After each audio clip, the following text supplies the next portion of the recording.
Tour cycliste, Antenne, Réunion, 4e étape. Nous sommes en direct de Trois-Bassins pour vivre ensemble l'arrivée de cette 4e étape. Elle est partie de Saint-Pierre ce matin.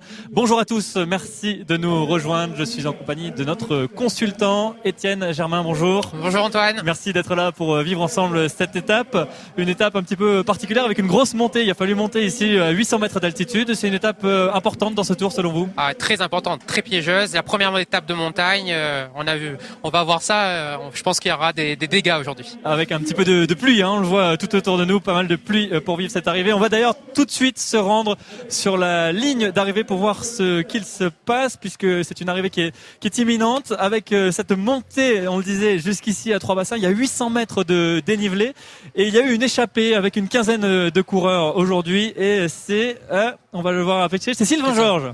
C'est bien ça qui arrive. Le coureur de Pro Imo, l'ancien professionnel d'AG2R. Je pense qu'il a fait une super montée là. Il a même le temps de remettre son maillot et il franchit la ligne. C'est une victoire d'étape pour Sylvain Georges. Il faisait partie des grands favoris, on l'avait dit avant le début de ce tour. Exactement, oui, il avait fait deuxième du Tour de Maurice. Il voulait gagner une étape et surtout pour le général pour Bonnet. Et on va parler de cette étape avec Mathieu Honnet qui a suivi cette étape sur la moto Antenne Réunion. Bonjour Mathieu qui arrive et qui nous rejoint sur le plateau. Alors comment ça s'est passé, vous qui avez suivi cette étape depuis ce matin, depuis le départ à Saint-Pierre? Bonjour Antoine, alors ça a été une étape en deux parties vraiment. On a eu du beau d'abord, il a fait très beau sur tous les bas. Et c'était un scénario simple, une grande échappée s'est dessinée dès les tout premiers kilomètres. Ils étaient 8, puis 10, puis 15. Dedans on avait des Réunionnais, Souton, notre maillot Antenne Réunion, Sébastien Waro, mais aussi Sylvain Georges qui faisait partie des favoris, ou en tout cas des gros outsiders de cette étape.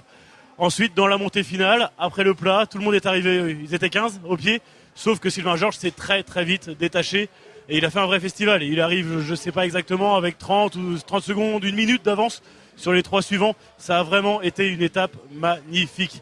Une étape qui s'est jouée dans la dernière montée, c'est ce qu'on attendait, une course de côte. Et aujourd'hui, c'était Sylvain Georges le plus fort. Vous comptiez sur les Suisses, vous m'aviez dit ce matin que les Suisses allaient faire quelque chose, finalement ça s'est pas passé comme ça. Je vous avoue que j'étais devant, j'étais avec l'échappée, c'est mon collègue Julien Hondy qui était à l'arrière avec le maillot jaune et donc avec les Suisses qui n'ont pas réussi à prendre la bonne échappée.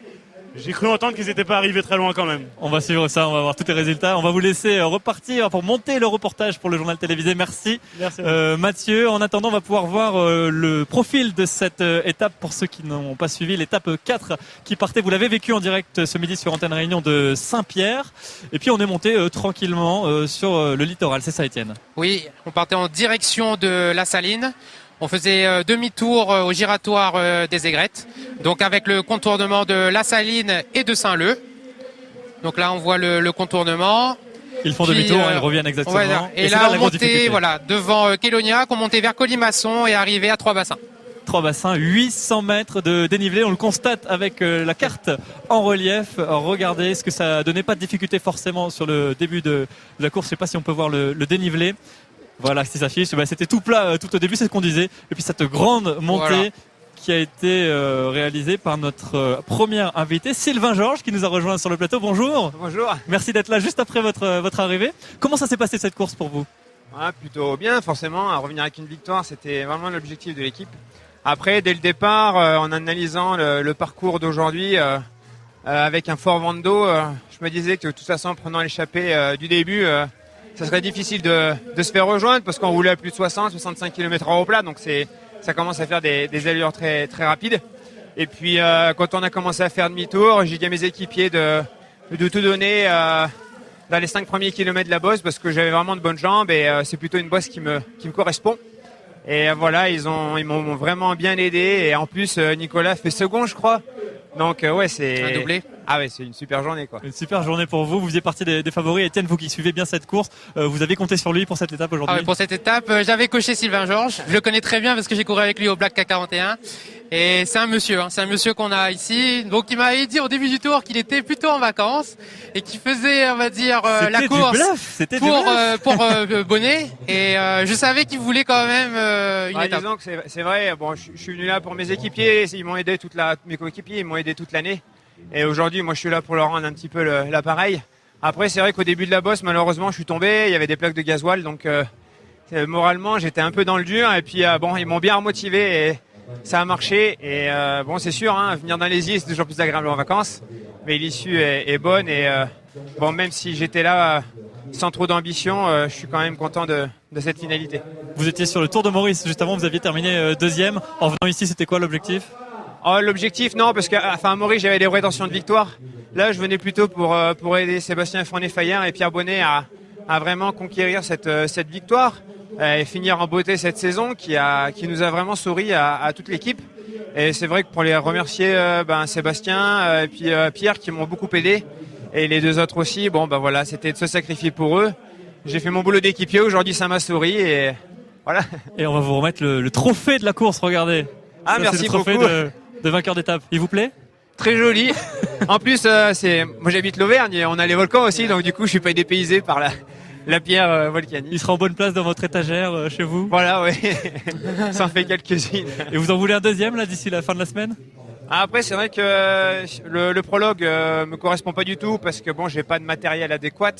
Après, la demi-étape de l'après-midi, moi j'affectionne les demi-étapes. La montagne. Et voilà, c'est de la montagne et on verra si les jambes sont là, mais on va essayer de faire quelque chose. Oui. On va vous libérer parce que je crois qu'il y a un contrôle antidopage. Alors je ne sais pas si vous êtes concerné, je suppose que oui en tant que vainqueur. On va vous laisser aller au contrôle antidopage. En tout cas, merci de nous avoir réservé vos prénoms et encore félicitations à vous. Merci beaucoup.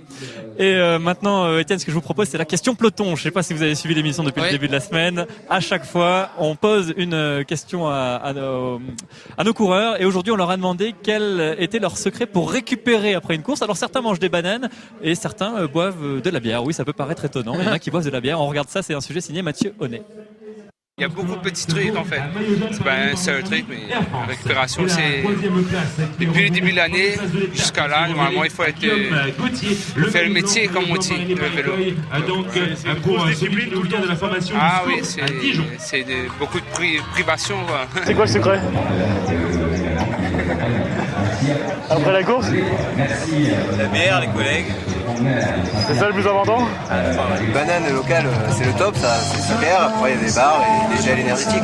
Peut-être que le niveau de Rostelan, voilà, il y a peut-être des petits secrets, mais nous, à notre niveau, on est sur de la protéine classique, le Béroca qu'on va trouver à la pharmacie, la gelée royale, voilà, y a pas. Après, on a essayé une année la cryothérapie, la récupération par le froid vraiment très dur. Ça a son efficacité, mais voilà, ça a son prix aussi. Voilà les secrets de la récupération pour les coureurs. Vous, Étienne, c'est quoi votre secret après la course? Pareil, des bananes, de l'eau sans citer de nom, aussi, on va dire Silaos, et puis des massages. Ok. Pour nos téléspectateurs, si vous voulez gagner un vélo, vous pouvez envoyer par SMS vélo au 70 30 et vous pourrez peut-être remporter un vélo d'une valeur de 1000 €. Je sais pas, celui-là il coûte 1000 €. Vous le connaissez ce vélo à peu près? Oui. En carbone, c'est un premier prix carbone, bien équipé. Alors je sais pas si c'est tout à fait ce vélo-là. En tout cas, vous pouvez le gagner en envoyant vélo au 70 30, un vélo d'une valeur de 1000 €. Notre deuxième invité aujourd'hui, Anthony Cheffiard. Bonjour. Bonjour. Merci d'être là. On va parler du classement puisque finalement vous avez un coureur sur le podium aujourd'hui. Oui, Sébastien Hoireau, il tourne autour depuis 2 jours et ça finit par sourire. Il tombe sur un très bon Sylvain Georges dans le final, mais il a rien à regretter, il a fait la course qu'il fallait. Il finit donc à la 3e place. Il va grappiller un petit peu il avait 10 minutes de retard là juste avant cette étape. Il va grappiller un peu de temps par rapport au maillot jaune. C'est bon signe?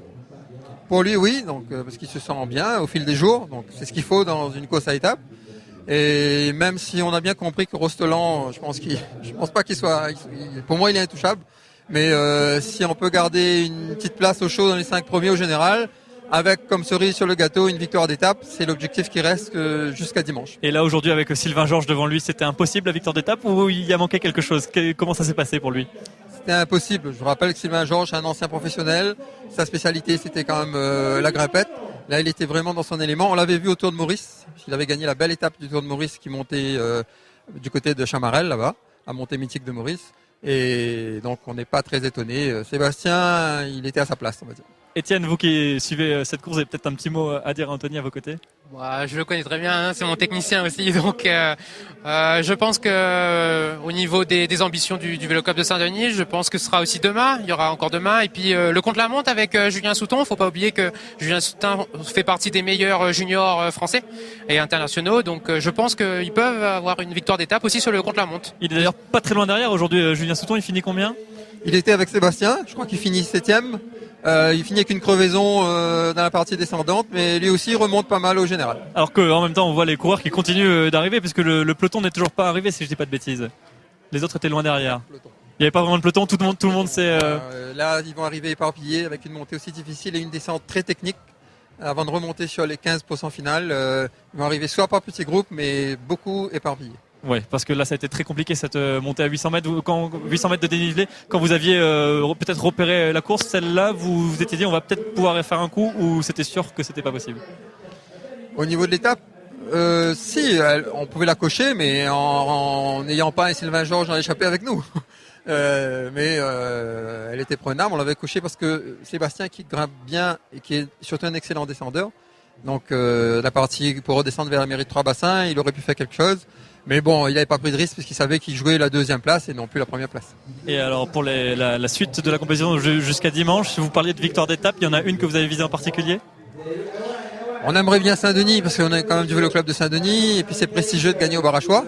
Mais si c'est pas le cas, entre-temps on va pas cocher, à part celle-là, on va dire les autres, si l'opportunité se présente, on va pas se priver.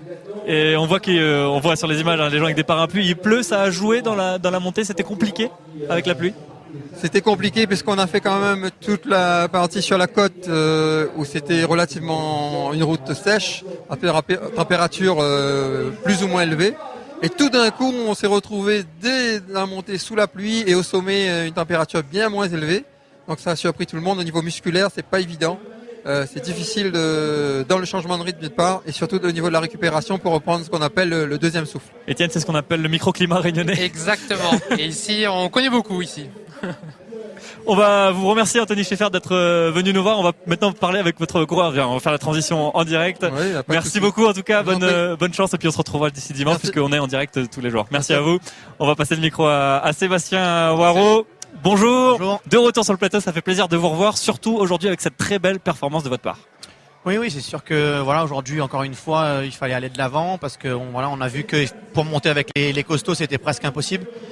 Donc moi j'ai tout tenté pour être encore dans l'échappée et à ce moment-là, pour une fois qu'il y a une échappée qui soit partie, donc moi j'étais dedans, j'étais quand même très content et à partir de là il fallait essayer d'assurer derrière.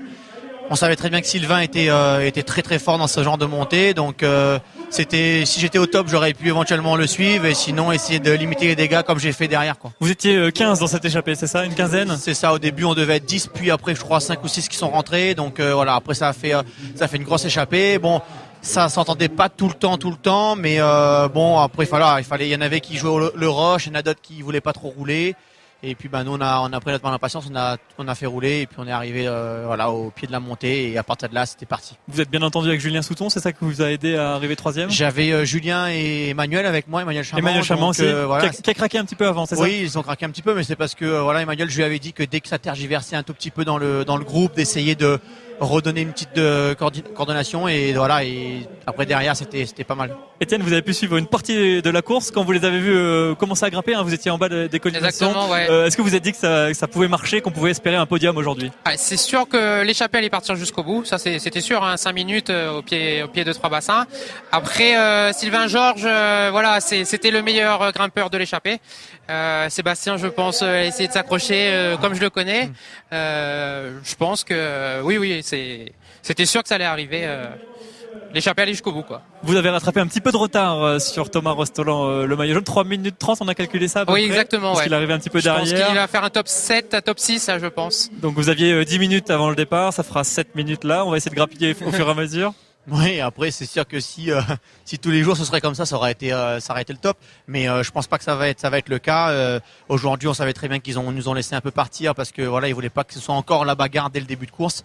Donc moi c'est toujours pareil, je pars dans l'optique à chaque fois de me battre tous les jours et d'essayer de me rapprocher pour une victoire d'étape. On va faire comme l'autre jour quand vous étiez sur le plateau, on va regarder l'étape de demain, le profil de l'étape de demain, l'étape 5 qui repart de Trois-Bassins direction Saint-Paul et puis vous allez m'aider à la commenter. Voilà, le départ à Trois-Bassins, on le voit juste ici et ensuite on part de côté ouest.